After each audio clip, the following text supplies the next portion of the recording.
एक बार हम 2-4 संत किसी के निमंत्रण पर कहीं गए, तो उसने बड़े प्रेम से भोजन कराया। और भोजन कराने के बाद जैसी परंपरा है, वो दक्षिणा लेकर आया लीफा, और जो उसने दक्षिणा ऐसी रखी चरणों में, तो एक कोने पर महात्मा बैठे थे, वो क्या बोले, दक्षिणा रख, अरे दूर दूर दूर दूर हटाओ हटाओ हटाओ हटाओ हटाओ, ये पैसा है हटाओ। बोला क्यों, हम छूते नहीं हैं। तो उसको इतनी श्रद्धा हुई कि यह एक है जो छूते नहीं हैं। उसने लेट कर प्रणाम किया उन्हें, पहले तो ऐसे ही कर रहा था, फिर लेट कर। हम लोगों को भी अच्छा लगा, भाई त्याग की महिमा है। अब वो तो 1 नंबर के हो गए, और हम लोग ले लेते हैं तो हम थोड़े कमजोर हुए, 2 नंबर के। वो नहीं लेते, हम लेते हैं। लेकिन चलो, पर आश्चर्य तो तब हुआ कि जब वो प्रणाम करके जैसे ही आगे बढ़ा, तो वो क्या बोले, कहां जा रहे हो, कहां है वो दक्षिणा? बोले आप तो छूते नहीं। बोले हाँ छूते नहीं। एक काम करो, क्या, इस कपड़े में बांध दो, ले इस कपड़े में। हमारे बगल में एक महात्मा बैठे थे, वो हंसकर बोले कि ये तो बांध रहे हैं, छूते नहीं हैं। तो हमने कहा ये छूते नहीं, बांधते हैं। तो हमसे नाराज हो गए, क्या समझते हो, संतों की महिमा नहीं जानते मैंने। अरे महाराज गलती हो गई, लेकिन एक निवेदन करूं, जब आप इस कपड़े में बांध रहे हैं, इस कपड़े में, तो ये भी तो कपड़ा ही है। वासांस जीर्णानि यथा विहाय नवानि गृह्णाति नरो पराण, यह भी कपड़ा है। हमारे गुरुदेव भगवान कहते थे, है भूत पांचों का बना, है भूत पांचों का बना, यह वस्त्र सुंदर आपका, बनता बिगड़ता है यही, नहीं कुछ बिगड़ता आपका। और एक बार हमें लगा कि जाते नहीं है कोई दुनिया से दूर चल के, जाते नहीं है कोई दुनिया से दूर चल के, और मिलते हैं सब यहीं पर कपड़े बदल बदल के। ये कपड़ा ही तो है, तो इसी से छू लेते। अच्छा जरूरत नहीं है न छुओ, आपको प्रणाम है, पर जरूरत है और छुएंगे नहीं तो करना ही पड़ेगा, इसमें बांध दो। तो कुछ लोग हैं जो छूते नहीं हैं, और कुछ ऐसे हैं जो छोड़ते नहीं हैं।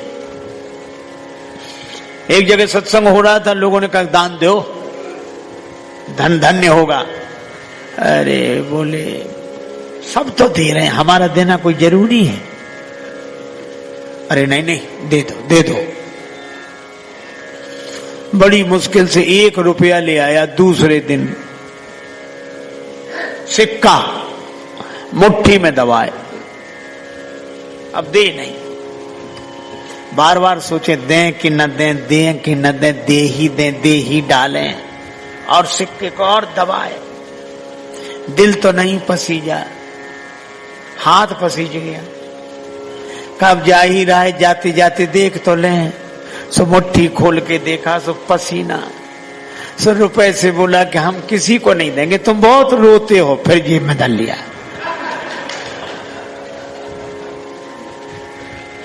कुछ लोग छोड़ते नहीं हैं और कुछ लोग छूते नहीं हैं। ये दोनों अतियां हैं। श्री हनुमान जी ने समाधान दिया। जब जा रहे थे तो समुद्र से सोने का पहाड़ निकला, मैनाक, और समुद्र ने कहा कि हनुमान जी जा रहे हैं।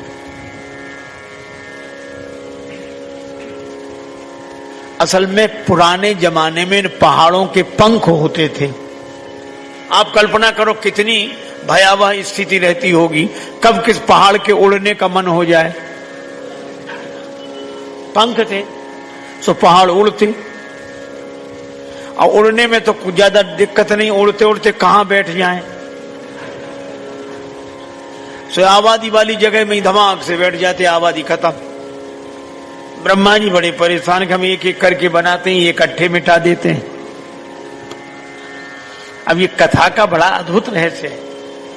ब्रह्मा जी हैं बुद्धि के देवता। जब ऐसे अत्याचार करने वाले लोग जो समाज को मिटाते हैं, तब बुद्धिजीवी परेशान होता है, बुद्धिजीवी हैरान होता है। तो बुद्धिजीवी ब्रह्मा जी ने शिकायत की, किससे? देवराज इंद्र से।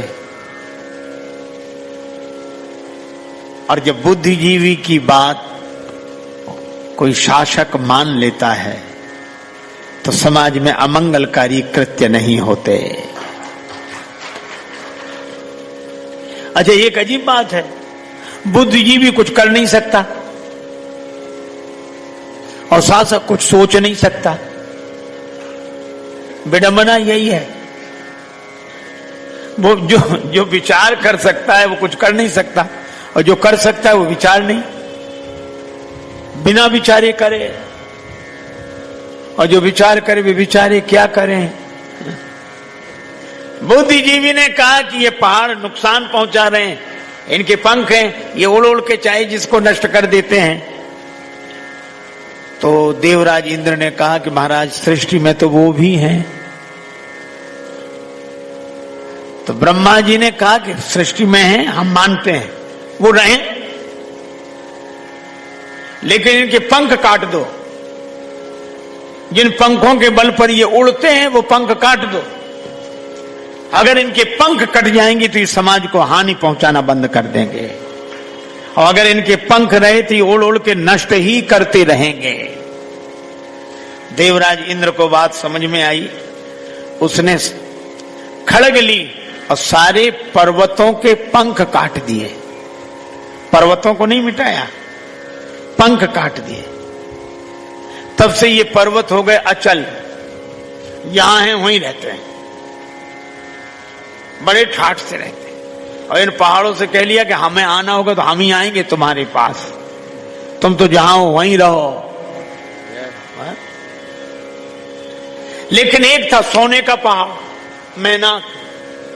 अब ये अद्भुत बात, तो सोने के पहाड़ ने सोचा हमारे भी पंख कटेंगे, और सोने के पंख तो आज तक नहीं कटे हैं, कट ही नहीं सकते। सोने ने सोचा, पहाड़ ने सोचा एक काम करें, हम छिप जाएं कहीं। तो कहां छिपें? तो समुद्र के पास गया, समुद्र से कहा कि हमें छिपा लो, अपने भीतर छिपा लो। समुद्र ने कहा आ जाओ, कोई कमी नहीं है, आ जाओ। अब समुद्र ने तो स्वीकृति दे दी कि आ जाओ, छिप जाओ, लेकिन समुद्र की लहरें घुसने न दें। ये बड़ी प्रॉब्लम है, बड़ी समस्या है। समुद्र को कोई परेशानी नहीं, पर ये लहरें घुसने ही नहीं देती। ये लहरें ज्यादा परेशान किए हैं हम आपको। ये लहरें जो बाहर हैं, जो जाना है अभी नहीं। इसलिए हनुमान कई परसा परसा पर परसा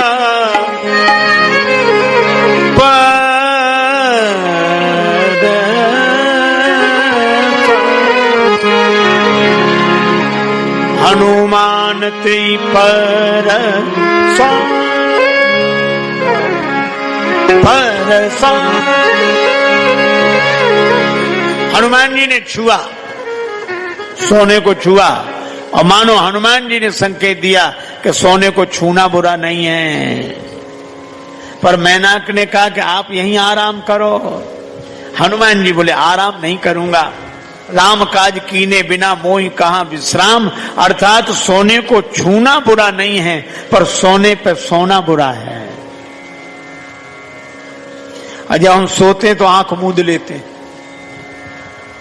कई लोग तो ऐसे धन पे सोए को ना आंख ही मूंद ली, उन्हें कुछ दिखता ही नहीं है, सो रहे हैं। ये बात अलग है कि वे सुख से सो रहे हैं बस। धन साधन है, साध्य नहीं। धन का उपयोग करें, पर राम काज याद रखें। ये जिंदगी क्यों मिली है, जीवन क्यों मिला है? एक महात्मा एक दुकानदार की दुकान में घुस गए। महात्मा को देखो, उसने प्रणाम किया। महात्मा बोले, ये दुकान क्यों चलाते हो? वो घबराया, ऐसा सवाल तो किसी ने नहीं पूछा था। ये दुकान क्यों चलाते हो? बोला, महाराज पैसा कमाने के लिए। अच्छा, दुकान चलाते हो पैसा कमाने के लिए, ठीक है। पैसा क्यों कमाते हो? महाराज परिवार के लिए। अच्छा, दुकान चलाते हो पैसा कमाने के लिए, पैसा कमाते हो परिवार के लिए, परिवार पालने के लिए। हाँ, परिवार क्यों पालते हो? बोला, महाराज जीने के लिए। महात्मा बोले, बिल्कुल ठीक। दुकान चलाते हो पैसा कमाने के लिए, पैसा कमाते हो परिवार पालने के लिए, परिवार पालते हो जीने के लिए। हम आखिरी सवाल पूछते हैं, जीते क्यों हो? और उसके पास इसका कोई जवाब नहीं था, और हमारे पास भी कोई जवाब नहीं। ये दुकान तो चल रही है, पर ये जीवन किस लिए है? और जिसे जीने का ढंग याद आ जाएगा, वही है राम काज कीने बिना मोह कहाँ विश्राम। हम सीता माता की खोज करने जा रहे हैं, अर्थात जीवन में शांति मिले।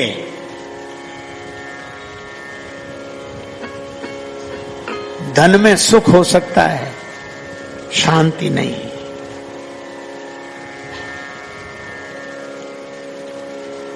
इसलिए धन का उपयोग करते हुए राम काज को याद रखें।